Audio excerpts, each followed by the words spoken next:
Hello students, कैसे हैं आप सब।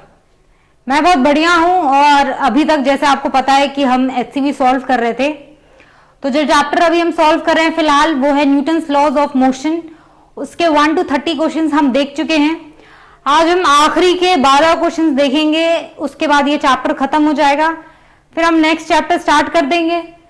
तो अच्छी बात है, चैप्टर इंटरेस्टिंग भी है ये। तो चलिए ठीक है, देख लेते हैं हम जल्दी से आखिरी के बचे हुए क्वेश्चंस भी। ठीक है, चलिए। तो आज का जो हमारा पहला क्वेश्चन है that is question number 31। Consider the situation shown in the figure, both the pulleys and the strings are light and all the surfaces are frictionless. पहला मेरा क्वेश्चन है find the acceleration of the mass m, tension निकालना है और force verse भी कुछ निकालने का है। ठीक है, तो हाँ पेन ले लिया।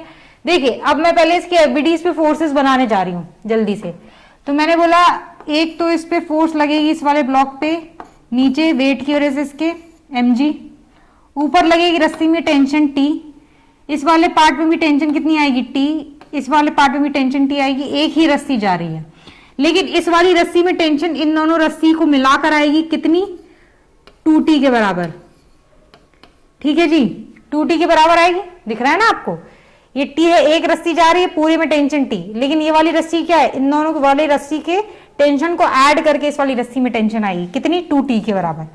ठीक है, मैंने बोला यदि ये वाला जो मास है वो नीचे जा रहा है किसी एक्सेलरेशन a से, ठीक है, तो ये वाला मास कितना है, इसके एक्सेलरेशन के आधे एक्सेलरेशन से जाएगा ये। क्यों? क्योंकि आपने स्ट्रिंग कंस्ट्रेंट के बारे में पढ़ा होगा, उसमें ये बताते हैं। ठीक है, यदि फोर्स यहाँ पे टेंशन अगर T है तो एक्सेलरेशन अगर इस वाले का 2a है तो इस वाले का एक्सेलरेशन कितना हो जाएगा, a हो जाएगा।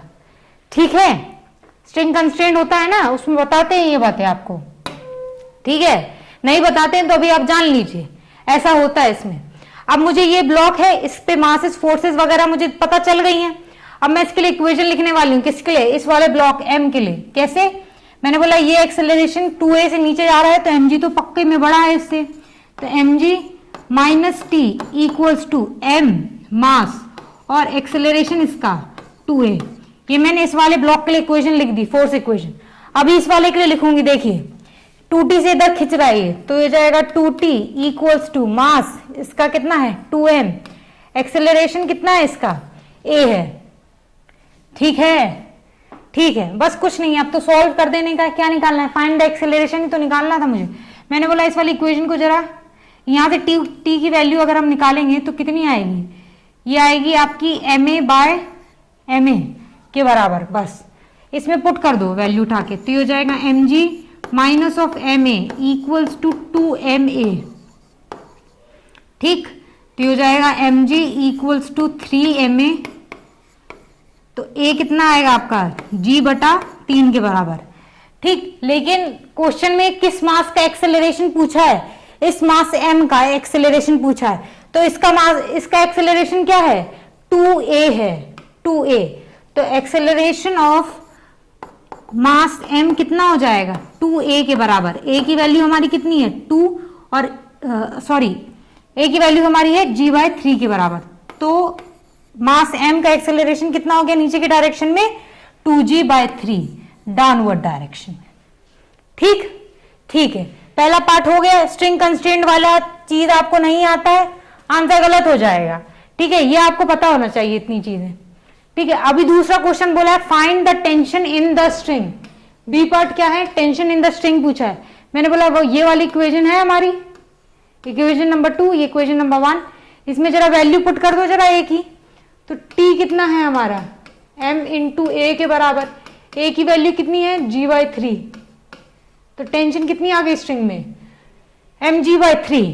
Find the tension in the string, तो इस वाली स्ट्रिंग में टेंशन आ जाएगी 2g की बाय 3 के बराबर, जो m वाले मास से कनेक्ट है, और 2m वाले मास से जो कनेक्ट है उसमें टेंशन कितनी है 2t के बराबर, तो उसमें टेंशन है 2mg बाय 3 के बराबर।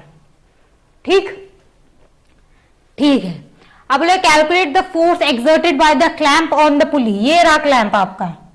ठीक है, तो बोला है कि ये क्लैंप पुली पे कितना फोर्स लगाता है, तो मैंने बोला ठीक है कोई बात नहीं है। तो मैंने बोला इस पे एक टी ऐसे लग रहा होगा और एक टेंशन कैसे लग रही होगी, ऐसे टी, और इस वाले पॉइंट पे अगर देखेंगे तो टेंशन इस डायरेक्शन में लग रही होगी टी। तो मैंने बोला क्लैंप पुली पे कितनी फोर्स लगा रहा होगा, एक तो इस डायरेक्शन में टी और एक इतने डायरेक्शन में कितनी टी, दोनों के बीच का एंगल कितना दिया है 90 डिग्री। तो इसका रिजल्टेंट कितना आ जाएगा, तो जो नेट फोर्स आप बोलेंगे, नेट फोर्स होगा जो लगा रहा होगा क्लैंप पुली पे, वो कितने के बराबर होगा, √2t के बराबर आएगा ना, बिल्कुल आएगा। तो मैंने बोला t कितना था अपना, वो हम निकाल चुके हैं, कितना था mg/3, तो ये हो जाएगा √2 mg/3 के बराबर। इतना फोर्स लगाएगा क्लैंप पुली ए पर। ठीक है, ठीक है, ये तो इजी क्वेश्चन है, हो जाना चाहिए। ठीक है, देख लो। हाँ जी, तो क्वेश्चन नंबर 31 तो हो गया है, तो अगले क्वेश्चन पे बढ़ चलते हैं। Question number 32, find the acceleration of the block of mass m in the situation shown in the figure. All the surfaces are frictionless and the pulleys and the strings are light. ये okay, ठीक है, ठीक है। मैंने बोला इस वाली string में टेंशन T, इसमें भी T एक ही स्ट्रिंग है, टेंशन T, तो इस वाली स्ट्रिंग में टेंशन कितनी आ जाएगी, ऊपर के डायरेक्शन में 2T आ जाएगी। दिख रहा होगा आपको T, इस वाली स्ट्रिंग में इन दोनों वाली स्ट्रिंग को मिला के टेंशन 2T नीचे। इस वाले ब्लॉक पे नीचे की तरफ एक फोर्स लगेगा 2mg के बराबर। ठीक, इस वाले फोर्स ब्लॉक पे अगर मैं बोलूंगी तो एक वेट थोड़ा टेढ़ा हो गया है,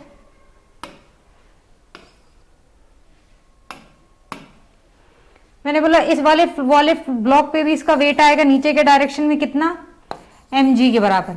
इसके दो कंपोनेंट होंगे, एक अलोंग द इंक्लाइन, एक perpendicular to the incline. Perpendicular वाले कंपोनेंट से कोई मतलब नहीं है, ठीक है।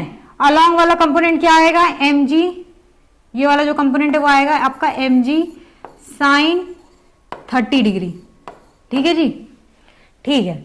मैंने बोला यदि इस वाले का एक्सेलरेशन नीचे के डायरेक्शन में a है, अरे भाई साहब जरा तमीज से नहीं बनता है कुछ भी चीज, ठीक है। मैंने बोला इस वाले ब्लॉक 2m का एक्सेलरेशन नीचे के डायरेक्शन में कितना है, a है, ठीक। तो मैंने बोला स्ट्रिंग कंस्ट्रेंट का इस्तेमाल करके इस वाले ब्लॉक पे एक्सेलरेशन इस वाले डायरेक्शन में कितना, ये नीचे आएगा तो ये ऑब्वियसली ऊपर जाएगा कितना, 2a से। क्यों, क्योंकि इसके पास टेंशन यहाँ पे कितनी है 2t और इसके पास t है, तो यदि ये नीचे जाएगा a एक्सेलरेशन से तो ये ऊपर जाएगा कितने, 2a एक्सेलरेशन से। स्ट्रिंग कंस्ट्रेंट में हम पढ़ते हैं ऐसा, ठीक है। यदि आपने पढ़ा होगा तो आपको पता होगा कि चीजें कैसे चल रही हैं, ठीक है। अब मैंने सबकी एफबीडीज वगैरह सब कुछ बना दी है, अब मैं फोर्स इक्वेशन वगैरह लिखना चालू करूंगी।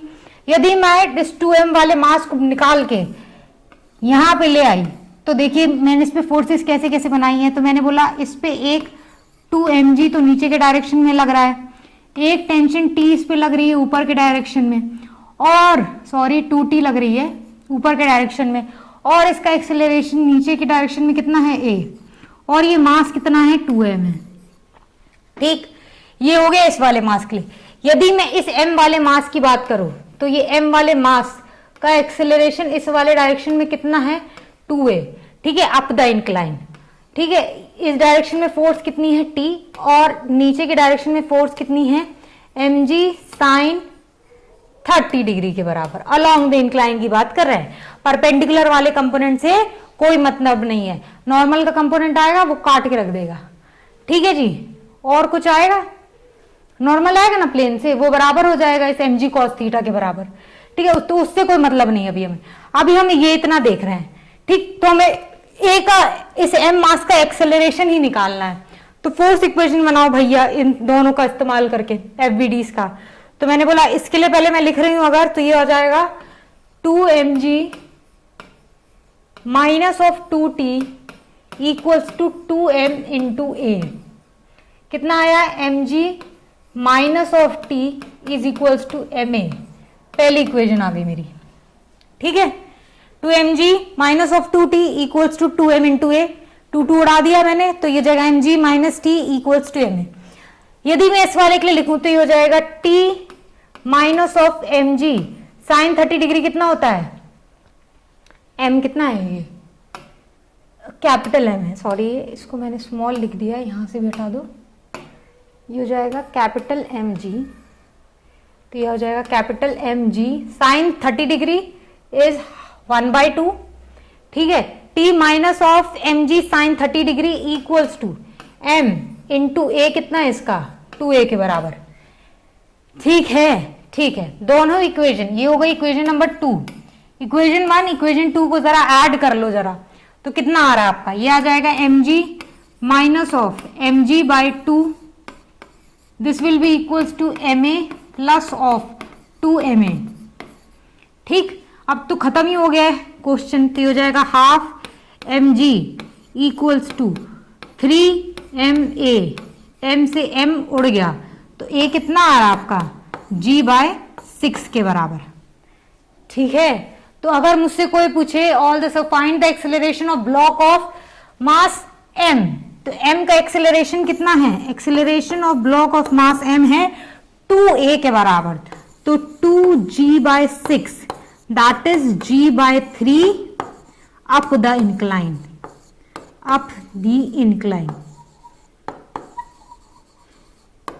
ठीक है, ऊपर के डायरेक्शन, ठीक है, ठीक है। आ गया एक्सेलरेशन की वैल्यू, ठीक है। अच्छा क्वेश्चन है। नेक्स्ट क्वेश्चन देख लेते हैं, क्वेश्चन नंबर 32 हो गया। क्वेश्चन नंबर 33 देख लीजिए, find the mass m of the hanging block in the figure, hanging block कौन सा, ये, which will prevent the smaller block from slipping over the triangular block. All the surfaces are frictionless and the strings and the pulleys are light. ठीक है जी, तो बोला इसको slip नहीं करने देने का है, ठीक है। तो मैंने बोला यदि इसको मैं क्या कर रही हूँ, इनिशियली इस पूरे को एक सिस्टम मान रही हूँ, ठीक है। तो मैंने बोला अगर इस वाले ब्लॉक का नीचे में एक्सेलरेशन a है, तो यदि स्ट्रिंग में टेंशन t है, तो इस वाले पार्ट में भी टेंशन कितनी होगी, t ही होगी, ठीक है। तो मैंने बोला यहाँ पे भी जो एक्सेलरेशन आएगा वो भी कितना आएगा, a के बराबर। मैंने बोला इस पूरे सिस्टम का एक्सेलरेशन इस डायरेक्शन में a, क्योंकि ये नीचे जा रहा है किस एक्सेलरेशन से, a से। अब मैं इसकी फोर्स, इस ब्लॉक पे एक फोर्स और लग रही होगी नीचे के डायरेक्शन में mg, मुझे इसके वर्टिकल कंपोनेंट से कोई मतलब नहीं है, हॉरिजॉन्टल में मुझे लग रहा है, दिख रहा है कि t ही लग रहा होगा, जो इसको ये a एक्सेलरेशन प्रोवाइड कर रहा होगा, ठीक है जी। अब मैं फोर्थ इक्वेशन लिख रही हूं इस वाले के लिए, पहले देखना आराम से, ये हो जाएगा mg minus of t equals to m into a, ठीक। इस वाले के लिए लिख दिया मैंने, अभी इस वाले के लिए लिखूंगी, ये हो जाएगा t equals to m dash plus of m into में a, ठीक। t की वैल्यू यहां से उठा के यहां पुट करो जरा, तो हो जाएगा mg minus of m dash plus of m into a equals to m into a, ठीक, ठीक है। तो मुझे निकालना क्या है, find the mass capital M, ठीक है। तो मुझे कैपिटल M ही निकालना है, तो ये आ जाएगा M, इसको जरा उधर पूछो, तो ये हो जाएगा mg plus a equals to m dash plus m into में a, इसको इधर भेज दिया, इसको उधर भेज दिया मेरा, तो मेरा जो कैपिटल M निकल के आएगा वो जाएगा m dash plus of m into में a अपॉन में g प्लस ऑफ a के बराबर, ठीक। अब मुझे कैपिटल M निकालने के लिए क्या चाहिए है, a की जरूरत है, बाकी तो सब काम बन चुका है मेरा। इसमें मैं a की वैल्यू पुट करूंगी तो मुझे कैपिटल M की वैल्यू पता चल जाएगी, ठीक है। अब a की वैल्यू कैसे निकालूंगी, मेरे पास है ये भी चीज है, और इसमें बोला है कि स्लिपिंग भी नहीं हो रही है, तो उस कंडीशन का इस्तेमाल करके अब देखिए मैं क्या करने वाली हूं। मैंने बोला ये देखो जरा, ये है m डैश, ये है थीटा, ये स्मॉल ब्लॉक m, ठीक है। अगर इस पे मैं फोर्सेस लिखती हूं अभी, ठीक है, तो मैंने बोला इसका एक्सेलरेशन इस डायरेक्शन में a शो कर रहा है आपको, ठीक है। मैंने बोला एक कंपोनेंट इसके ऊपर नीचे में आएगा, इसकी वेट की वजह से कितना आ जाएगा mg, एक उसके ऊपर नॉर्मल लग रहा होगा, ठीक है, परपेंडिकुलर टू द इंक्लाइन, कितना n के बराबर, ठीक है। यदि मैं इस n के दो कंपोनेंट करूं, एक mg के डायरेक्शन में, ठीक है, एक x एक्सिस में, एक y डायरेक्शन में, तो कितना आएगा, मैंने बोला ये थीटा, तो ये वाला 90 माइनस थीटा, ठीक, ये थीटा, तो ये वाला भी थीटा, ये 90 माइनस थीटा, तो this will again be theta. कैसे निकाला मैंने? थीटा ऑल्टरनेट एंगल, ये भी थीटा, ये 90 minus theta, this is again theta. ठीक है, तो n का ये ऊपर के डायरेक्शन में जो कंपोनेंट आएगा वो हो जाएगा n cos थीटा, और जो एक्सेलरेशन के अलॉन्ग है वो कंपोनेंट आ जाएगा इसका n साइन थीटा के बराबर। ये आ जाएगा n cos थीटा और ये वाला आ जाएगा मेरा n साइन थीटा के बराबर। अच्छा, अब क्या हो रहा है, ये तो आपस में एक दूसरे को बैलेंस कर लेंगे। mg will be equals to कितना हो जाएगा? n cos theta. ठीक, और n साइन थीटा किस में मदद करेगा? इस a एक्सेलरेशन में। तो मैंने बोला कि n साइन थीटा किसके बराबर हो जाएगा? m इंटू ए के बराबर हो जाएगा। ठीक, ये एक इसको एक्सेलरेशन a प्रोवाइड करने में मदद कर रहा है, और ये वाले आपस में क्या हो जाएंगे? कैंसिल हो जाएंगे। ठीक है, मैंने बोला इन दोनों इक्वेशन को जरा डिवाइड कर दो बेहतरीन तरीके से, तो ये हो जाएगा g by a will be equals to cos theta बटा sine theta will be equals to cot theta. ठीक है, ठीक है, मैंने बोला इस वाले इक्वेशन को जरा पूरे को a से डिवाइड करो, तो ये हो जाएगा m डैश प्लस m, ये a डिवाइडेड बाय a तो 1 हो जाएगा, ये हो जाएगा g बाय a, और a डिवाइडेड बाय a ये अगेन 1 हो जाएगा। मैंने बोला g बाय a की वैल्यू दिख रही है यहाँ पे किसी को? इसको इसमें पुट कर दो, बस आ गई मेरी आंसर। तो ये हो जाएगा m dash plus m upon g by a कितना हो जाएगा? Cot theta plus 1। ये मेरे कैपिटल M की वैल्यू निकल आई। तो कैपिटल M किसके बराबर होगा? m dash plus m upon cot theta plus 1। ठीक है, थोड़ा सा दिमाग लगाने वाला था ये क्वेश्चन। ठीक है, ये वाला पार्ट तो सब कर लेते हैं, यहां पे फंस जाओगे। तो बस हमें तो एफबीडी पता है, हमें पता है कि हम एफबीडी बनाएंगे इसका, ये हमें दिख जाएगी तो हमारी ए की वैल्यू आ जाएगी। तो हमें जी बाई की वजह से वैल्यू आई, हमने यहाँ पुट किया, काम खत्म हो गया हमारा। ठीक है, अच्छा क्वेश्चन है। नेक्स्ट क्वेश्चन देख ले। नेक्स्ट क्वेश्चन है question number 34। Find the acceleration of the block A and be in the 3 situation shown in the figure. ठीक है, ठीक है, तो क्या निकालना है? एक्सेलरेशन निकालना है दोनों ही ब्लॉक्स का। ठीक है, मैंने बोला ठीक है निकाल देंगे। मैंने बोला इस पे अगर टेंशन T तो इस पे भी T, तो एक ही स्ट्रिंग देखिए चल रही है ये पूरी, तो इस पे भी टेंशन T आएगी। तो इस वाली स्ट्रिंग पे इन दोनों स्ट्रिंग्स की वजह से टेंशन आएगी, कितनी आएगी? 2T के बराबर।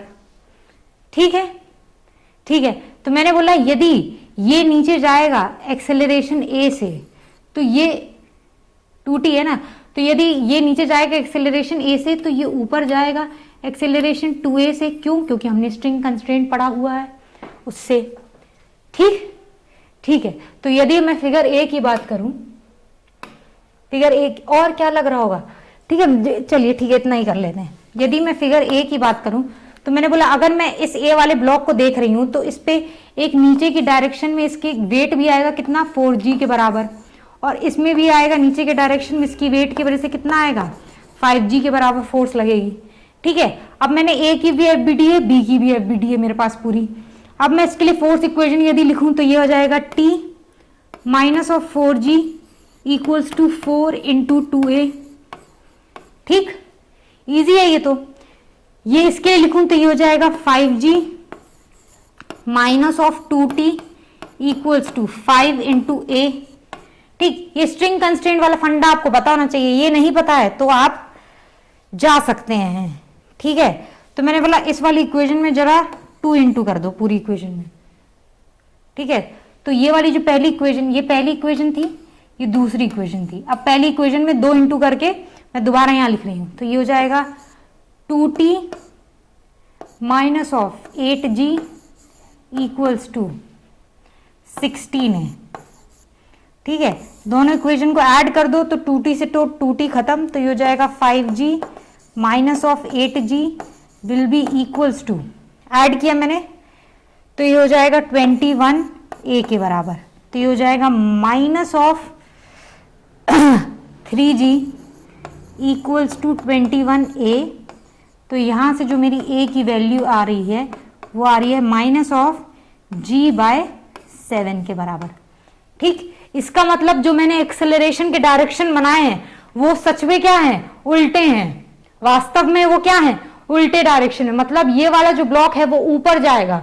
ठीक है, तो इससे मेरा क्या कंक्लूजन आया है, इससे मेरा ये कंक्लूजन आया है कि एक्सेलरेशन ऑफ 5 kg वाला जो ब्लॉक होगा वो होगा कितना, ए, ऊपर के डायरेक्शन में। क्यों, क्योंकि ये नेगेटिव में आया है, तो ये हो जाएगा g/7, ठीक है, अपवर्ड डायरेक्शन में।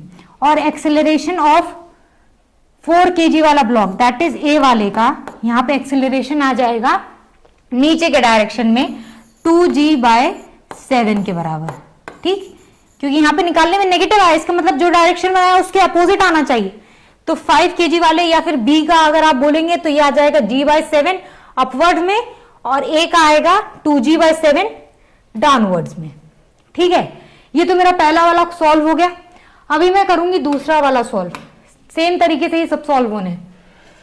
मैंने बोला स्ट्रिंग में टेंशन यहाँ पे T, यहाँ पे T, यहाँ पे भी T, ठीक है, तो यहाँ पे टेंशन कितनी आ जाएगी, 2T के बराबर। इस पे एक वेट की वजह से फोर्स लगेगा नीचे डायरेक्शन में कितना, 5G के बराबर। ठीक है, मैं बोला कि इसका एक्सेलरेशन नीचे के डायरेक्शन में A, तो इस वाले का एक्सेलरेशन इस वाले डायरेक्शन में 2A। स्ट्रिंग कंस्ट्रेंट फिर से खेल रही हूं मैं यहाँ पे। ठीक है, अब मेरा फोर्सेस बन गई हैं। ठीक है, मैंने एफबीटी बना ली है दोनों ही ब्लॉक्स के लिए। अब मैं फोर्सेस लिखना चालू करूंगी। बी वाले के लिए मैं सॉल्व कर रही हूं यहाँ पे। ठीक है, ठीक, बी फिगर के लिए सॉल्व कर रही हूं मैं। तो इस वाले के लिए अगर मैं लिखूंगी तो ये हो जाएगा T equals to mass into acceleration 2A, that is 4A के बराबर। ठीक है, इस वाले के लिए लिखूंगी मैं तो ये हो जाएगा 5G minus of 2T equals to 5 into A के बराबर। ठीक, जब T की वैल्यू ऊपर से उठा के नीचे डाल दो जरा, तो ये जाएगा 5G माइनस ऑफ T की वैल्यू 4A, तो 4 2 8A इक्वल्स टू 5A, तो 5G equals to 8, 8 plus 5 13A ना।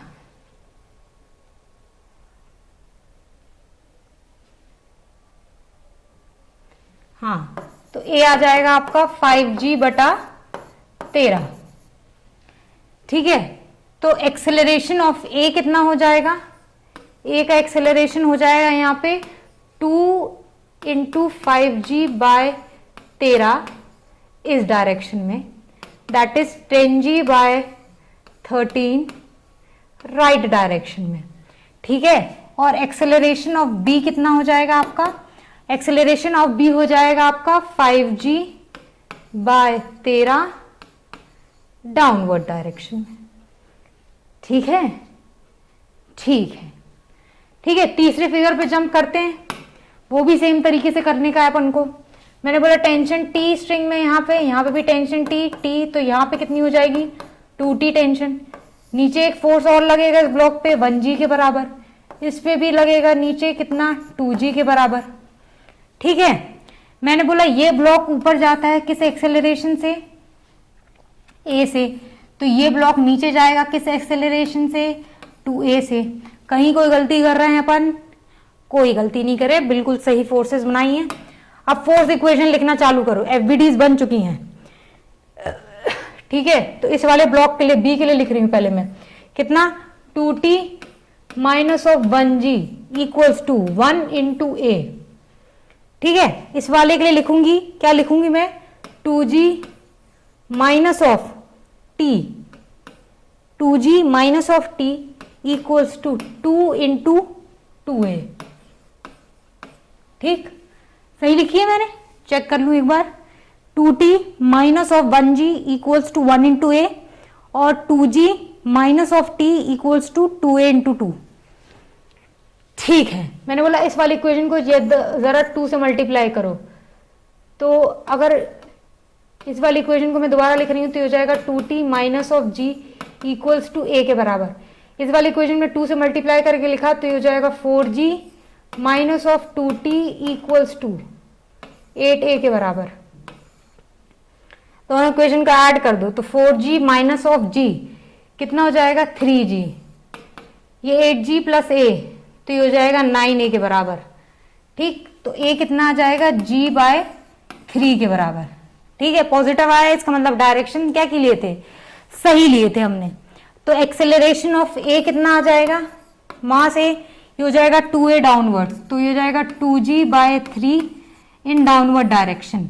और एक्सेलरेशन ऑफ ब्लॉक बी आ जाएगा, वो आ जाएगा ए अपवर्ड डायरेक्शन में, that is g/3 in upward direction. ये मेरा सी पार्ट था, ठीक है, बी और ये ए पार्ट, ठीक है। कुछ नहीं है, स्ट्रिंग कंस्ट्रेंट का इस्तेमाल किया गया है इस क्वेश्चन में।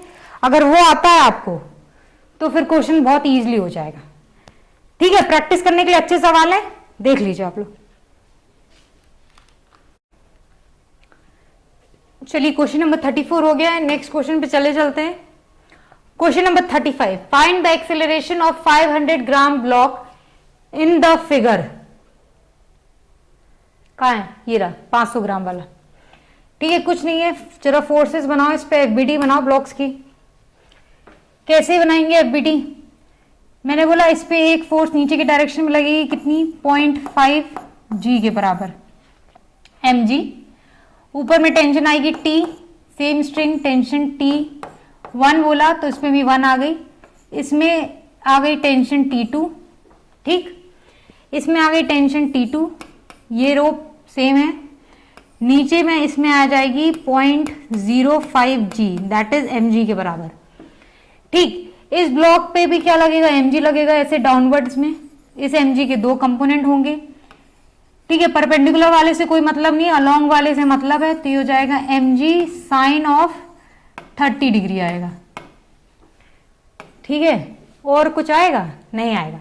मैंने बोला ये वाला ब्लॉक चलता है नीचे किसी एक्सेलरेशन a से, तो ये वाला ब्लॉक जाएगा ऊपर किसी एक्सेलरेशन a से, तो ये वाला ब्लॉक भी जाएगा ऊपर किसी एक्सेलरेशन a से, ठीक है, बिल्कुल ठीक है,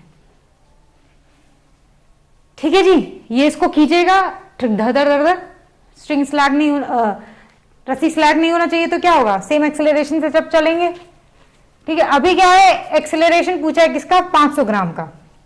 देखिए इसके दो तरीके हैं, एक तरीका मैं आपको मुंह जबानी बताऊंगी, एक मैं आपको करके बताऊंगी, ठीक है। एक तो तरीका ये है कि आप लेंदी वे में करें, ठीक है, 3 इक्वेशन बनाएं, ठीक है, उन्हें सॉल्व करें और एक्सेलरेशन निकाल दें। कैसे बनेंगी वो 3 इक्वेशन, इसकी एफबीडी, इसकी एफबीडी और इसकी एफबीडी से। इस वाले में आप इक्वेशन लिखेंगे 0.5 g minus of T1 is equals to 0.5 into a, पहली इक्वेशन। दूसरी इक्वेशन आप इससे बनाएंगे क्या, T1 minus of T2 minus of mg sine 30 degree equals to 0.1 into a, ठीक। ए की इक्वेशन आपकी इससे आ जाएगी। तीसरी इक्वेशन यहां से आप बनाएंगे इस 50 ग्राम वाले ब्लॉक से, क्या, T2 minus of 0.05 g equals to 0.05 into ए।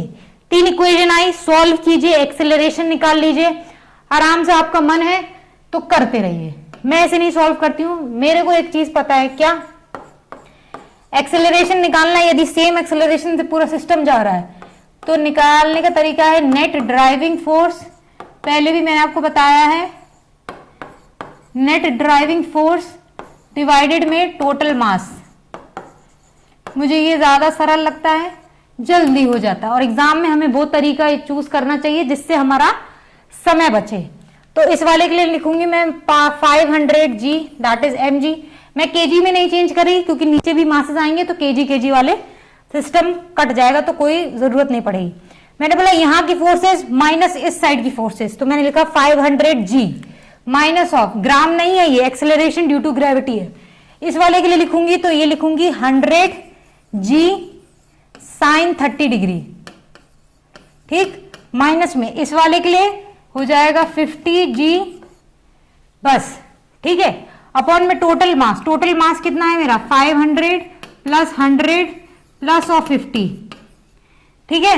यहां पे माइनस मत कर देना, टोटल मास करने का है, ठीक है। तो जो एक्सेलरेशन आता है मेरा यहां से, ये हो जाएगा 500 g साइन 30 डिग्री 1/2, इसको जाएगा तो ये हो जाएगा 50 g minus of 50 g, divide में इसको ऐड करोगे तो ये हो जाएगा आपका 650, ठीक है। तो ये आ जाएगा आपका 400 g बाय 650, ठीक है। तो जो एक्सेलरेशन निकल के आया वो आया आपका 8 g बाय 13 के बराबर, ठीक है, तो किसका एक्सेलरेशन पूछा था? 500 ग्राम का, तो कितना आ जाएगा? 8g/13 डाउनवर्ड डायरेक्शन में। ठीक है, इजी है ये क्वेश्चन। इस वाले मेथड से जल्दी हो जाएगा। नहीं करना है तो 3 इक्वेशन बनाओ, उसे सॉल्व करते रहो, उससे भी आंसर आएगा, इससे भी आंसर आएगा। इससे थोड़ा जल्दी आएगा, उससे थोड़ा टाइम लगेगा। ठीक है, आप पे डिपेंड करता है आप कौन सा यूज करते हैं। ठीक है, तो नेक्स्ट क्वेश्चन पे चलते हैं। Question number 36। A monkey of mass 15 kg is climbing on a rope with one end fixed to the ceiling. If he wishes to, ये एक रोप है, ठीक है, इसको एक मंकी को क्लाइंब करने का है। ऐसे इसके हाथ हैं इस पे, इसकी पूंछ हो गई। ठीक है, क्या बोला है? If he wishes to go up with an acceleration of 1 metre पर second square, how much force should it apply to the rope. ठीक है, अगर इसको 1 मीटर पर सेकेंड स्क्वायर के एक्सेलरेशन से जाना है और इसका मास कितना है, इसका मास भी दे रखा है कितना, 15 kg का। ठीक, तो मैंने बोला एक फोर्स तो मंकी पे डाउनवर्ड डायरेक्शन में लगेगी, कितना, 15g के बराबर, इसके वेट के बराबर लगेगी। ठीक है जी, अब देखिए मंकी को ऊपर कैसे जाएगा। ऊपर जाना है इसको 1 मीटर पर सेकेंड स्क्वायर से, इतने एक्सेलरेशन से ऊपर जाना है। मैंने बोला कोई फोर्स तो होगी जो क्या करना चाहिए, पहले तो इसको काटे और फिर इतना एक्सेलरेशन भी दे। ठीक है, इसका वेट है भाई, नीचे फोर्स लग रही है, ऊपर कैसे जा रहा है, ऑब्वियसली ऊपर के डायरेक्शन में कोई फोर्स आएगी। तो देखिए मंकी क्या कर रहा है, बेसिकली इसमें मंकी क्या कर रहा है, रोप को खींचेगा नीचे डायरेक्शन पे, रोप को नीचे की डायरेक्शन में खींचेगा, मतलब रोप पे फोर्स लगाएगा नीचे के डायरेक्शन में। तो रोप क्या करेगी, पलट के उसके हाथों पे कैसे फोर्स लगाएगी, ऊपर के डायरेक्शन में। ठीक, ये मंकी है, ये रोप है, तो ये रोप पे क्या करेगा, नीचे के डायरेक्शन में ऐसे खींचेगा, तो रोप इसके हाथों पे कैसे फोर्स लगाएगी, ऊपर के डायरेक्शन में, टी। ये अगर टी लगा रहा है तो रोप इस पे भी टी फोर्स लगाएगी, जितने फोर्स से खींचेगा उतनी ही फोर्स इसके ऊपर के डायरेक्शन में लगेगी। ठीक है, एक इस पे mg नीचे के डायरेक्शन में लग ही रहा है। ठीक, अब इसको ऊपर जाना है कितने से, 1 मीटर पर सेकेंड स्क्वायर से। यदि ये फोर्स नहीं होगी तो इसको क्या कोई ऊपर ले जाने वाला होगा, कोई ऊपर ले जाने वाला नहीं होगा। तो ये फोर्स इतनी होनी चाहिए कि वो इस मंकी को ऊपर कितने से ले जाए, 1 मीटर पर सेकेंड स्क्वायर से ले जाए। यदि इस मंकी का मास कितना है, 15 kg, तो मंकी को ऐसे जितनी रोप पे नीचे के डायरेक्शन में फोर्स लगाएगा, रोप पलट के उसके हाथ पे ऊपर के डायरेक्शन में उतनी ही फोर्स लगाएगी। क्यों? क्योंकि every action has an equal and opposite reaction, ये हमें पता है ऑलरेडी। ठीक है, तो अभी मंकी की एफबीडी बन चुकी है। मैंने बोला ये वाली फोर्स ऑब्वियसली बड़ी है, क्यों? क्योंकि 1 मीटर पर सेकेंड स्क्वायर का एक्सेलरेशन किस डायरेक्शन में, ऊपर के डायरेक्शन में, पक्का बढ़नी चाहिए। माइनस ऑफ 15g नीचे लग रहा है, इक्वल्स टू 15, और एक्सेलरेशन कितने का होना है, 1। बन गई इक्वेशन। तो जो फोर्स आएगी टी वो कितने के बराबर हो जाएगी, 15 into 1 plus of 15g, that is 15 into 11। तो जो फोर्स आएगी वो कितनी होनी चाहिए, कम से कम 165 न्यूटन। तो मंकी कितना फोर्स लगाएगा रोप पे, 165 न्यूटन की। तो रोप पलट के मंकी पे कितनी फोर्स लगाएगी, 165 न्यूटन की। तो मंकी क्या होगा, ऊपर चलते चला जाएगा, कितने एक्सेलरेशन से, 1 मीटर पर सेकेंड स्क्वायर के एक्सेलरेशन से। ठीक, अब क्या बोला है next question, if the rope is 5 metre long and the monkey starts from rest. ये रोप कितनी है, 5 मीटर लंबी है, और इनिशियली इस मंकी की वेलोसिटी कितनी है, 0 दे रखी है। तो क्या दे रखा है, how much time will it take to reach the ceiling. मैंने बोला इतने एक्सेलरेशन से जा रहा है, ये वाली इक्वेशन लगाओ, s is equals to ut plus half 8t square. Initial velocity इसकी 0 है, कितना डिस्टेंस ट्रेवल करना है इसको, 5 plus half acceleration 1 t square. क्या टी स्क्वायर की वैल्यू, टी की वैल्यू नहीं बता देंगे, अंडर रूट ऑफ 10 सेकेंड्स। इतना समय लगेगा मंकी को सीलिंग तक पहुंचने में। ठीक है, तो बंदर चढ़ जाएगा ऊपर। ठीक है, ये वाली चीज है ना, ये देखना इंपॉर्टेंट है। ठीक है, ये आपको इमेजिन होगा, यदि आप देखोगे तो आपको ये चीज इमेजिन होगा। यदि आप रोप पे नीचे के डायरेक्शन में फोर्स लगाओगे तो हाथ क्या होंगे, हाथ पे फोर्स रोप कैसे लगेगी, ऊपर के डायरेक्शन में। ठीक है, नेक्स्ट क्वेश्चन देख लें। नेक्स्ट क्वेश्चन है question number 37. A monkey is climbing on a rope that goes over a smooth light pulley and supports a block of equal mass at the other and. Show that whatever force the monkey exerts on the rope, the monkey and the block move in the same direction. The monkey and the block move in the same direction with equal acceleration. Equal mass के block है, ठीक है. Block और monkey का जो मास है वो क्या दिया है, इक्वल दिया है. मतलब अगर इसका मास m है तो इस ब्लॉक का भी मास क्या है, m दिया हुआ है. मैंने बोला ठीक है, बहुत बढ़िया. मैंने बोला मंकी को ऊपर जाना है. अभी इस बंदर को देखिए आप, इसके हाथों को देखना, ये इसके हाथ हैं ऐसे करके, ठीक है. ये तो बहुत ही अलग कोई और जानवर बन गया है, ठीक है.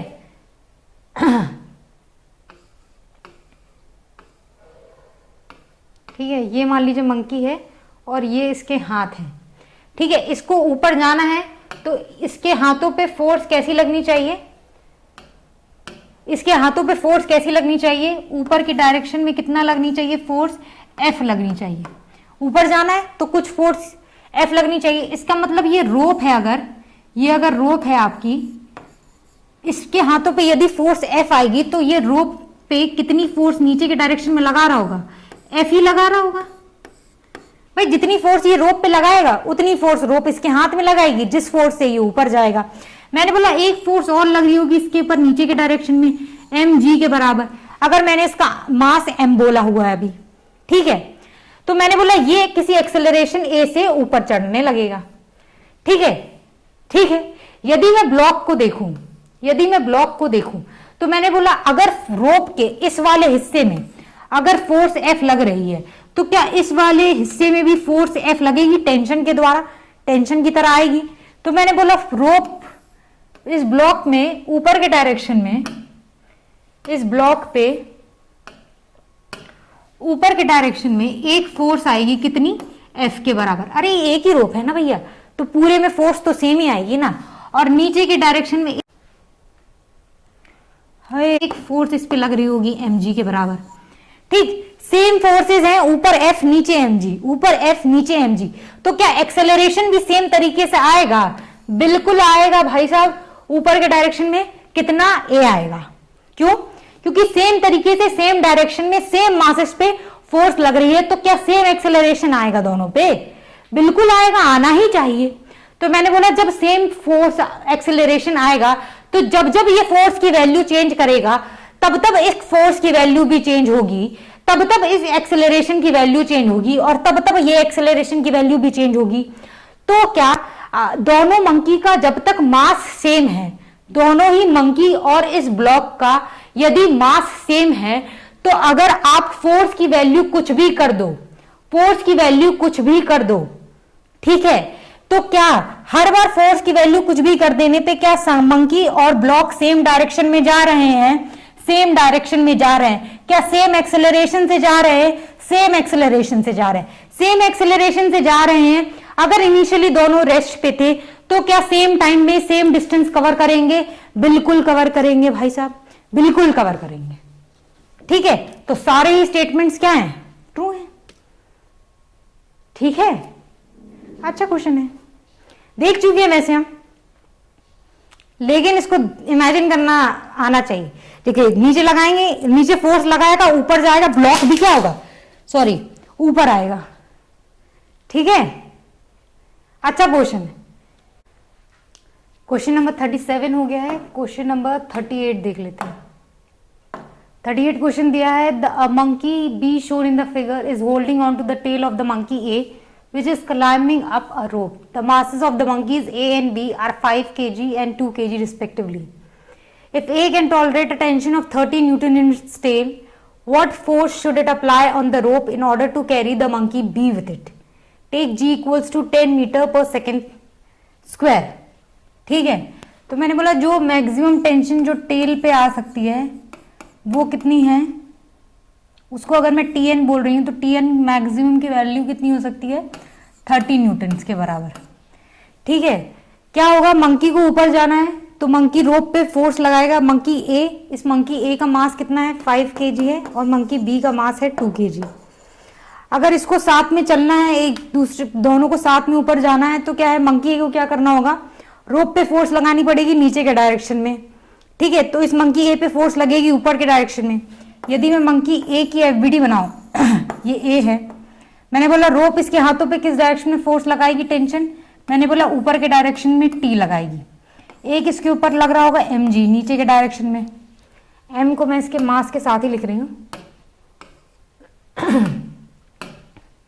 तो एक इसके बराबर हो जाएगा 5g के बराबर। एक ये इसकी टेल की वजह से ये मंकी बी इस पे लगा रहा होगा इसकी टेल से कितनी, tn। ये tn की जो मैक्सिमम वैल्यू है वो बोला है क्वेश्चन में कि 30 न्यूटन के बराबर हो सकती है। यदि मैं मंकी बी की एफबीडी बना दूं अभी यहाँ पे, तो मंकी बी के हाथ पे ऊपर में कितनी फोर्स लग रही होगी, ये tn के बराबर। ठीक है, इसकी टेल से, ठीक है, मंकी ए की टेल से। और एक बी पे नीचे की डायरेक्शन में कितना लग रहा होगा वेट, 2g के बराबर। मैंने बोला साथ में लेके चलना है तो लिमिटिंग कंडीशन तक पहुंचा देना चाहिए, तो ऊपर और नीचे की फोर्सेस आपस में बराबर कीजिए पहले।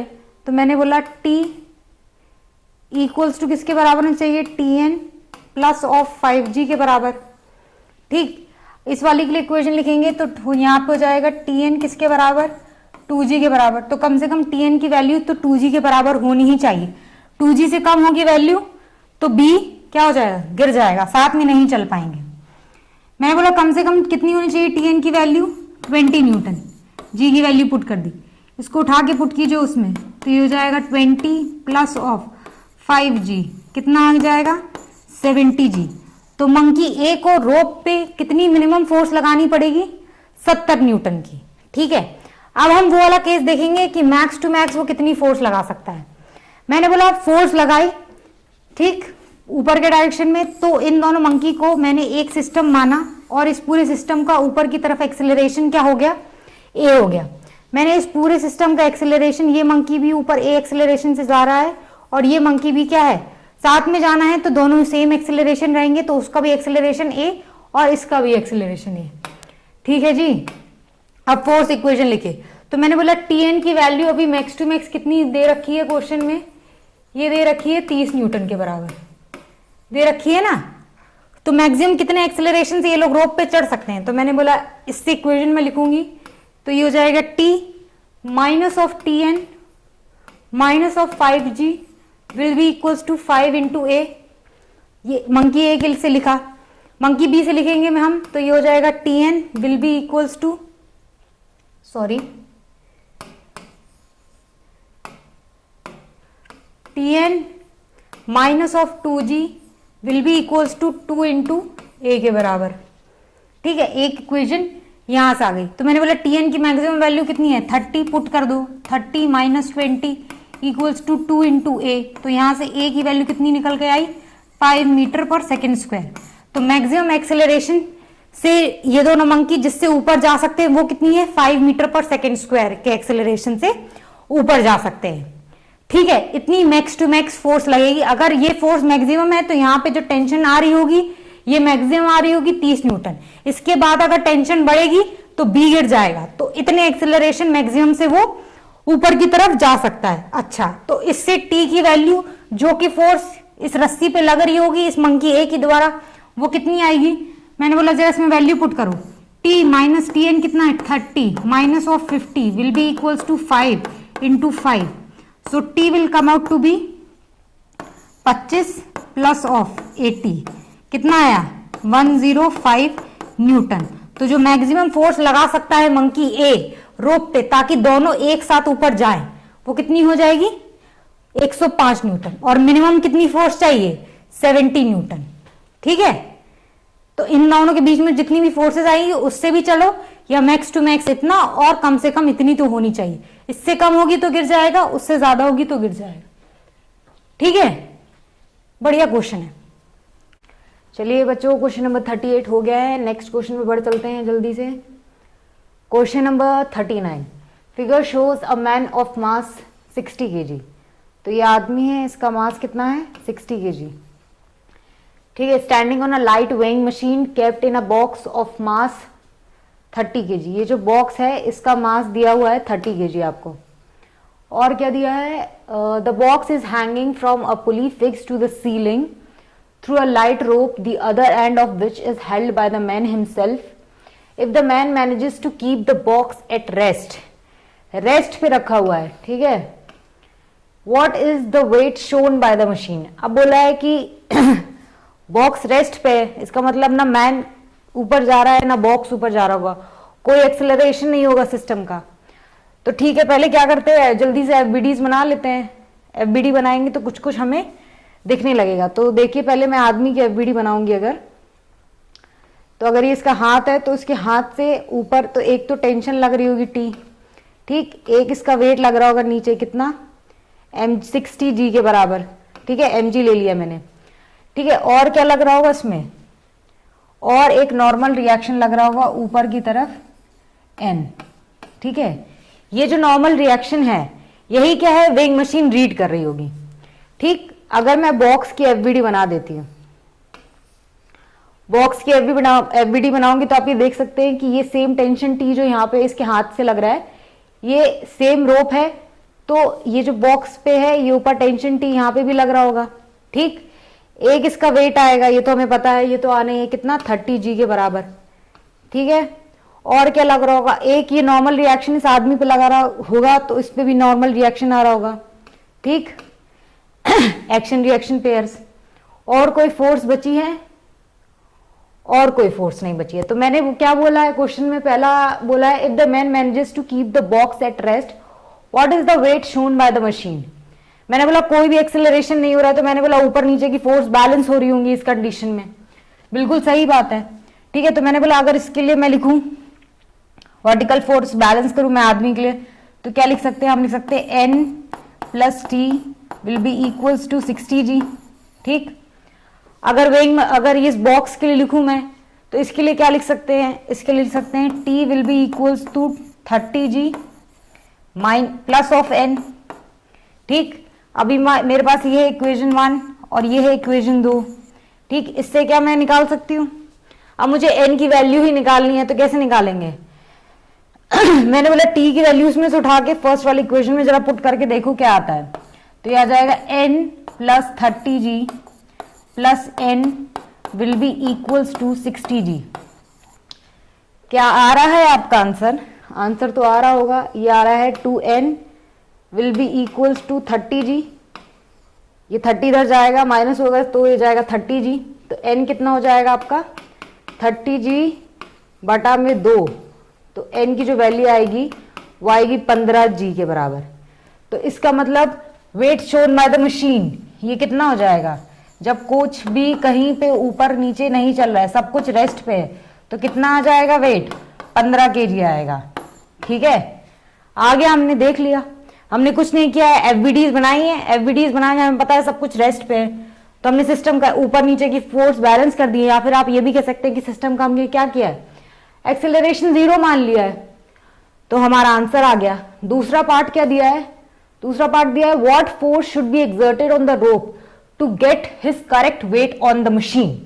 अच्छा, अब पहले तो आप ये बताइए कि करेक्ट वेट आदमी का कितना है। तो देखिए मेरे हिसाब से अगर मैं इसका बी पार्ट सॉल्व कर रही हूं तो करेक्ट वेट आदमी का है 60G के बराबर, ठीक, 60G के बराबर हैगा, बिल्कुल सही है। मैंने बोला N की वैल्यू 60G हो जाए तब आपको फोर्स बताना है कि कितना एक्सर्ट होगी रोप में। जब N की वैल्यू 60G होगी तो आपको T की वैल्यू बतानी है, ठीक। ये पूछा है सेकंड पार्ट में, ठीक। क्वेश्चन तो समझ में आ चुका है। मैंने बोला अगर भाई 60G लाना है मतलब N बढ़ाना पड़ेगा, मतलब ये ज्यादा ताकत से खींचेगा रस्सी को नीचे, इसका मतलब क्या होगा, कुछ ना कुछ एक्सेलरेशन होगा सिस्टम का। अगर सिस्टम का एक्सेलरेशन होगा तो कैसे हो रहा है, मैं देखूंगी ग्राउंड फ्रेम से तो मुझे कैसे दिखाई देगा, ये नीचे खींचेगा तो लिफ्ट कहाँ जाएगी, ऊपर जाती हुई दिखाई देगी, और उसके साथ साथ मुझे आदमी भी उसके अंदर में जो खड़ा हुआ है वो भी ऊपर जाते हुए दिखाई देगा। बिल्कुल सही बात है, दिखाई देना चाहिए, ऐसा ही होना चाहिए। तो मैंने बोला अब ये जो एफबीडीज बनाई थी इसमें इसका एक्सेलरेशन भी ऊपर की तरफ, और ये लिफ्ट है हमारा, इसका भी एक्सेलरेशन ऊपर की तरफ आया होगा, ठीक। अब मैं फिर से देखिए इसके लिए फोर्स इक्वेशन लिख रही हूं और इसके लिए भी। पहले मैं लिफ्ट के लिए लिखी अगर, तो ये कैसे आएगा, मेरा आया t minus of n minus of 30g will be equals to 30 into कितना a। ठीक, नेट फोर्स ऊपर के डायरेक्शन में, क्योंकि एक्सेलरेशन ऊपर के डायरेक्शन है, तो मैंने बोला पक्का t बड़ा होगा इस वाले केस में, तो t minus of n minus of 30g equals to 30 into a। बिल्कुल सही लिखा है। ठीक, दूसरा मैं आदमी के एफबीटी से लिख रही हूं, क्या लिख रही हूं मैंने बोला n प्लस t, ठीक है, minus of 60g will be equals to 60 into a। इसके लिए भी मैंने क्या किया है, net force equals to mass into acceleration कर दिया। अब क्या मुझे निकालना है, t की वैल्यू निकालना है जी, मुझे a एलिमिनेट करना है इसमें से। तो मैंने बोला इस वाली इक्वेशन को जरा 2 से मल्टीप्लाई करूं, कितना आएगा, मैंने बोला इस वाली इक्वेशन को मैंने 2 से मल्टीप्लाई किया तो ये आया आपका 2t minus of 2n minus of 60g equals to 60 into a।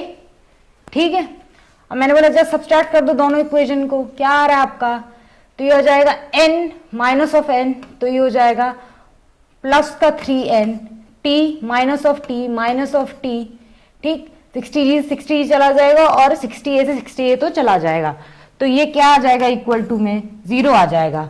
तो यहां से मेरी क्या आया, मेरे यहां से निकल रहा है 3n किसके बराबर है, t के बराबर है। क्या t की वैल्यू आ जाएगी, बिल्कुल आ जाएगी। n की वैल्यू पुट कर दो, यहाँ पे हमने देखा था n की वैल्यू कितनी लेनी है, 60g तो t की वैल्यू कितनी आई, 60 इंटू जी की वैल्यू रख दी मैंने, तो ये हो जाएगा 1800 न्यूटन के बराबर। तो जब अगर मैन को अपना करेक्ट वेट मशीन में चाहिए तो कितनी फोर्स एक्सर्ट करनी पड़ेगी उसको इस रोप पे, 1800 न्यूटन की। ठीक, अच्छा क्वेश्चन है, बढ़िया क्वेश्चन है। ठीक है,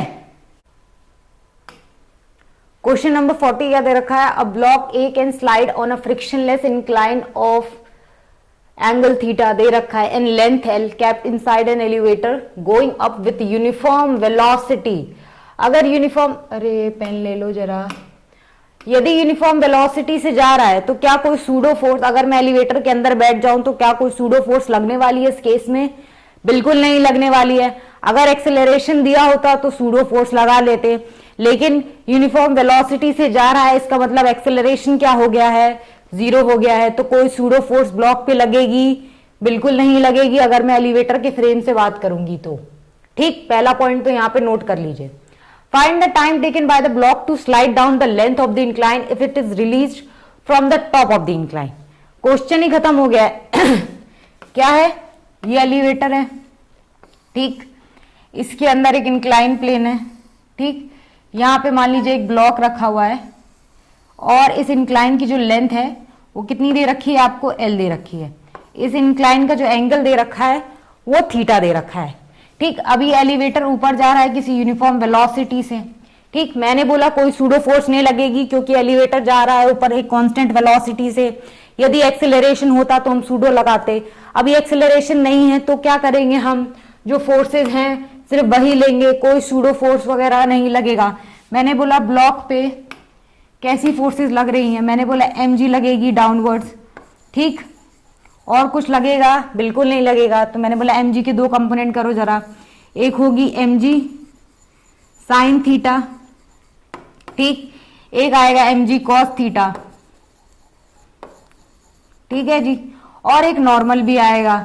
ठीक, अभी ये n तो mg कॉस थीटा को बैलेंस कर देगा, इससे मुझे कोई मतलब नहीं है। एलिवेटर की ये जो लेंथ है ये कवर करने में कौन सी फोर्स हमें मदद कर रही है, mg साइन थीटा, तो सिर्फ मैं इसको लेके चल रही हूं। मैंने बोला इस ब्लॉक का एक्सेलरेशन नीचे डायरेक्शन में कितना है, a। ठीक है जी, तो मैंने बोला अगर a निकालूंगी तो नेट फोर्स इस डायरेक्शन में कितनी दी हुई है, आपने बोला mg साइन थीटा। ठीक, और ब्लॉक का मास कितना है, m, तो एक्सेलरेशन कितना ब्लॉक आ गया, ब्लॉक का एक्सेलरेशन आ गया g साइन थीटा के बराबर। ठीक, क्वेश्चन ही खत्म हो गया। मैंने बोला अब हमें लेंथ पता है, s की वैल्यू कितनी पता है, l पता है, इतना हमें पता है, a हमने निकाल ही लिया है। क्या निकालना है हमें, time taken by the block to slide down the incline. ठीक, ये निकालना है। तो मैंने बोला s is equals to ut plus half at square लगा देंगे। मैंने बोला ये वाला टर्म तो 0 हो जाएगा, इनिशियली रेस्ट पे था। s कितना दिया है, l के बराबर हाफ ए कितना है अपना जी साइन थीटा, ठीक है, इनटू में टी स्क्वायर। तो क्या टाइम की वैल्यू नहीं आ जाएगी? बिल्कुल आ जाएगी, प्यार से 2l/g साइन थीटा के बराबर। इजी क्वेश्चन है, क्वेश्चन हो जाना चाहिए, ठीक है। अगर ये कोड आपने क्रैक कर लिया कि सूडो नहीं लग रही है तो बस काम ही खत्म हो जाएगा आपका, ठीक है जी। क्वेश्चन हो जाना चाहिए, इजी क्वेश्चन है ये। चलिए नेक्स्ट क्वेश्चन देख लेते हैं, क्वेश्चन नंबर 41। क्या दिया है question number 41? A car is speeding up on a horizontal road with an acceleration a. Speeding up on a horizontal road with an acceleration a. Consider the following situation in the car.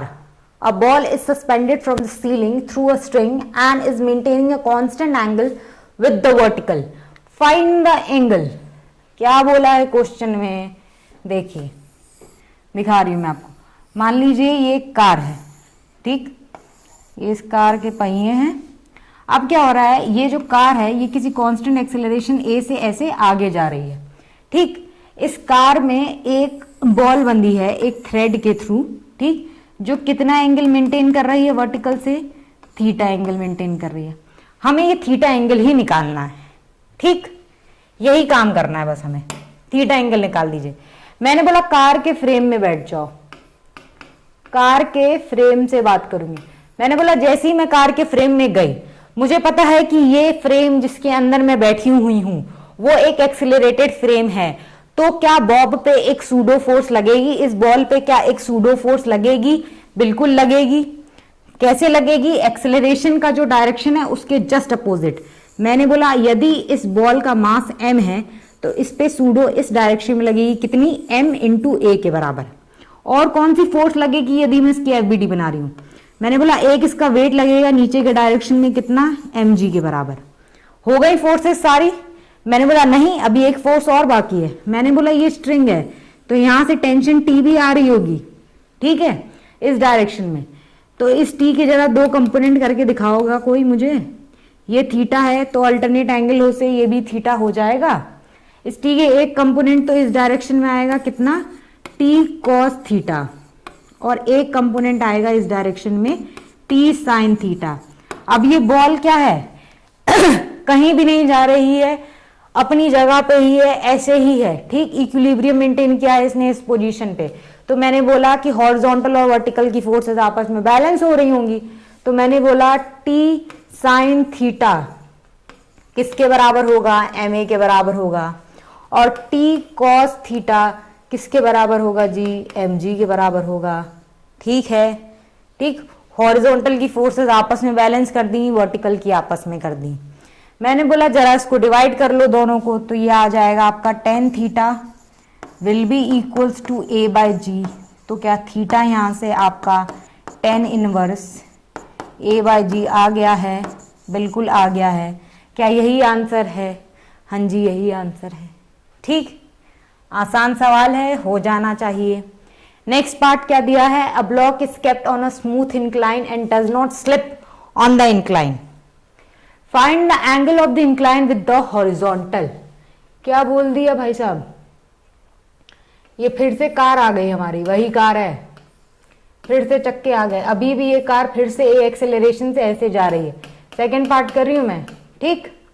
अब बोला इस पे एक incline रखा हुआ है इसके अंदर थीटा एंगल पे, ठीक। अब ये क्या है? एक ब्लॉक रखा है इस इंक्लाइन पे और ये स्लिप नहीं कर रहा है, does not slip on the incline, rest पे है ये, ठीक है जी, ठीक है, बिल्कुल ठीक है। तो कैसी कैसी फोर्सेस लगनी चाहिए इसके ऊपर? मैंने बोला कार के फ्रेम में फिर चले जाओ, फिर से कार के फ्रेम में चले जाओ। जैसे ही मैं कार के फ्रेम में जाऊंगी तो ब्लॉक पे मुझे कैसी कैसी फोर्सेस दिखने लगेंगी। मैंने बोला ये अगर इंक्लाइन है और ये मेरा ब्लॉक है तो सबसे पहली जो फोर्स मुझे ब्लॉक पे दिख रही होगी, मैंने बोला एक्सेलरेशन के अपोजिट डायरेक्शन में, तो एक सूडो फोर्स इस पे खड़ते चढ़ा दो तुरंत, ठीक। और क्या ये थीटा एंगल पे है? मैंने बोला एक तो mg लग रहा होगा इस पे नीचे के डायरेक्शन में, ठीक है जी। और एक फोर्स और लग रही होगी, क्या लग रही होगी? मैंने बोला एक नॉर्मल रिएक्शन आएगा इस इंक्लाइन से इसके पास, ठीक। यही फोर्सेस आ रही होंगी ऐसे ही। मैंने बोला जरा इस नॉर्मल रिएक्शन के दो कंपोनेंट तो कर दो, ठीक। इसके कंपोनेंट्स अगर आप करेंगे तो ये एंगल थीटा, तो ये वाला एंगल भी आपका थीटा आएगा, ये 90 माइनस थीटा, तो ये फिर दोबारा से थीटा आ जाएगा आपका। तो मैंने बोला n का ये वाला कंपोनेंट हो जाएगा n cos थीटा के बराबर, और ये वाला कंपोनेंट हो जाएगा n sin थीटा के बराबर। क्या ये ब्लॉक रेस्ट पे है? क्वेश्चन के हिसाब से बिल्कुल रेस्ट पे है, तो मैंने बोला n sin थीटा किसके बराबर होना चाहिए? फिर ma के बराबर, अगर इस ब्लॉक का मास m है, और सॉरी, और n cos थीटा किसके बराबर होना चाहिए? mg के बराबर। जरा इन दोनों को डिवाइड करेंगे तो आपका क्या आ जाएगा? tan theta equals to a by g. क्या यहाँ से आपका इसको मैं यहाँ लिख रही हूँ, क्या यहाँ से आपका theta equals to tan inverse a by g दोबारा से आ रहा है? बिल्कुल आ रहा है। ठीक, उसी तरह का सवाल है। फिर से मैंने कार के फ्रेम में बैठ गई, तो फिर से मैंने सूडो चढ़ा दिया। जैसे ही मुझे सूडो चढ़ाया मैंने, फिर मेरे को पता है कि सब कुछ रेस्ट पे है, तो मैंने फोर्स ब्लॉक की एफबीडी बनाई, फोर्सेस बैलेंस की, क्वेश्चन खत्म कर दिया है। ठीक, आसान सवाल, इजी सवाल हो जाना चाहिए। नेक्स्ट क्वेश्चन, लास्ट क्वेश्चन हमारा आज का। नेक्स्ट क्वेश्चन क्या है? Question number 42। A block is kept on the floor of an elevator at rest. ठीक, ये मान लीजिए एक एलिवेटर है और इसके फ्लोर पे एक ब्लॉक रखा है, ये अभी रेस्ट पे है। The elevator starts descending with an acceleration of 12 metre पर सेकेंड स्क्वायर। नीचे जाता है कितने एक्सेलरेशन से? 12 मीटर पर second square. Find the displacement of block during the first 0.2 seconds after the start. ठीक है, मैंने बोला ठीक है। मैंने बोला यदि मैं ग्राउंड फ्रेम से देखूं तो ये ब्लॉक मुझे नीचे आता हुआ दिखाई दे रहा है, बिल्कुल दिखाई दे रहा है। मैंने बोला मान लीजिए इस ब्लॉक का मास कितना है? m। इस पे फोर्सेस बनाइए, जरा एफबीडी बनाइए, कैसी बनेगी? मैंने बोला एक तो इसके नीचे, इस पे नीचे लग रहा होगा mg, इसका वेट। एक फ्लोर से इसके ऊपर नॉर्मल लग रहा होगा n, और कोई फोर्सेस क्या लग रही होगी? और कोई फोर्सेस नहीं लग रही होगी। मैंने बोला जरा फोर्स इक्वेशन लिखो, तो इसके लिए कैसी आएगी? mg minus of n equals to m, और एक्सेलरेशन कितना है? 12। ठीक, तो n कितना आता है आपका? g की वैल्यू 10 रखिए, तो ये आएगा आपका 10m माइनस ऑफ 12m। तो n की जो वैल्यू आएगी वो कितनी आ गई? -2m के बराबर। ठीक, क्या नॉर्मल रिएक्शन कभी भी माइनस में हो सकता है? नहीं हो सकता है। नॉर्मल रिएक्शन की सबसे मिनिमम वैल्यू है 0। मतलब कि 0 का मतलब होता है नॉर्मल रिएक्शन 0 हो गया, इसका मतलब कोई नॉर्मल रिएक्शन लग ही नहीं रहा है, उसने सरफेस छोड़ दिया ब्लॉक ने। ठीक है, सरफेस छोड़ दिया तो नॉर्मल रिएक्शन उसके बियॉन्ड जा ही नहीं सकता। तो क्या नेगेटिव हो सकता है? नहीं, इससे ज्यादा बढ़ जाएगा, लेकिन नेगेटिव में तो बिल्कुल भी नहीं आएगा। मिनिमम से मिनिमम ये 0 हो सकता है। तो मैंने बोला इसका मतलब इस सिचुएशन में हो क्या रहा है? फिर मैंने बोला हो ये रहा है कि लिफ्ट इतनी तेजी से नीचे जा रही है कि ब्लॉक क्या है? हवा में आ चुका है। क्या है? ब्लॉक हवा में आ गया। ब्लॉक जैसे ही हवा में आया, अब बिल्कुल प्यार से देखिएगा, ब्लॉक जैसे ही हवा में आया तो क्या हो जाएगा? अब इस पे कितनी फोर्सेस लग रही होंगी? मैंने बोला नीचे के डायरेक्शन में mg लग रही होगी इसके ऊपर। ठीक, इसका मतलब ब्लॉक का क्या है? फ्री फॉल हो रहा है। ब्लॉक का फ्री फॉल हो रहा है। लिफ्ट इतनी तेजी से नीचे जा रही है कि ब्लॉक ने फ्लोर छोड़ दिया लिफ्ट का, और ये हवा में आ गया, और अब इस पे सिर्फ नीचे के डायरेक्शन में जी लग रहा होगा और कुछ नहीं लग रहा होगा। मैंने बोला अब कितने टाइम में बताना है हमें? 0.2 सेकेंड्स में बताना है ब्लॉक का डिस्प्लेसमेंट। तो मैंने बोला s equals to half a t square से अगर मैं डिस्प्लेसमेंट निकालूं तो कितना आता है? हाफ a कितना हो जाएगा आपका? g के बराबर, और t स्क्वायर कितना है आपका? 0.2 का स्क्वायर। ये दे रखा है आपको क्वेश्चन में। ठीक, तो यहां से अगर मैं s की वैल्यू निकालूं, ये डिस्प्लेसमेंट, तो ये आता है आपका 20 सेंटीमीटर के बराबर। तो 0.2 सेकेंड में ब्लॉक का कितना डिस्प्लेसमेंट हो जाएगा? 20 सेंटीमीटर हो जाएगा। ठीक, बढ़िया सवाल है, बिल्कुल गलती होने की उम्मीद है इस सवाल में। ठीक, अच्छा क्वेश्चन है, ध्यान रखिएगा। ठीक है, तो इसके साथ क्या हुआ है? 42 क्वेश्चन भी हमने कंप्लीट कर लिए हैं, और 42 क्वेश्चंस के साथ हमारा एनएलएम चैप्टर कंप्लीट होता है। ठीक है जी, तो हमने अभी तक 3 चैप्टर कर लिए हैं, that is kinematics, the forces, और आज हमने एनएलएम भी निपटा दिया है। नेक्स्ट वीडियो में हम नेक्स्ट चैप्टर स्टार्ट करने वाले हैं जो कि है फ्रिक्शन। तो ठीक है, बढ़िया क्वेश्चन है इस चैप्टर के। ठीक, इसी के आगे हम कंटिन्यू करेंगे नेक्स्ट वीडियो से। तो चलिए ठीक है, पढ़ते रहिए बढ़िया से। चलिए ठीक है फिर।